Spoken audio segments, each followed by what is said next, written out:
गुजरात के वडोदरा की बहुचर्चित बड़ौदा डेयरी चुनाव में आखिरकार नतीजों के बाद तस्वीर साफ हो गई है। बड़ौदा डेयरी की प्रतिष्ठित और रसाकसी भरी चुनावी जंग में डेसर जोन से सुरपाल सिंह विजेता बनकर उभरे हैं।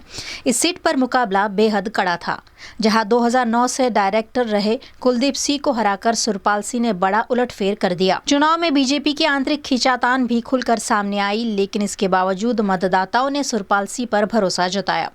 जीत के बाद डेयरी परिसर के बाहर सुरपाल सिंह के समर्थकों ने जमकर जश्न मनाया।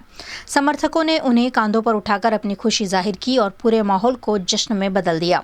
इस जीत के साथ ही बड़ौदा डेयरी की इस हाई प्रोफाइल चुनावी लड़ाई का अंत हो गया है, जिसने लंबे समय से सभी का ध्यान अपनी ओर खींच रखा था।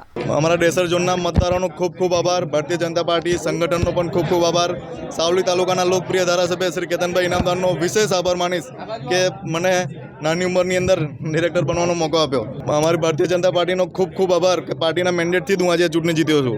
પાર્ટીના લીધે જ હું આ ચૂંટણી જીત્યો છું। પશુપાલકોના હિતમાં જે પણ નિર્ણય લેવામાં આવશે સારા નિર્ણય માટે મારું યોગદાન રહેશે। કાનમાં તેવું હાર જીત થયા કરે, આજે ને તો ફરી દૂધ પર વધુમાં વધુ ભાવફેર મળે તેવું કાર્ય કામ કરે।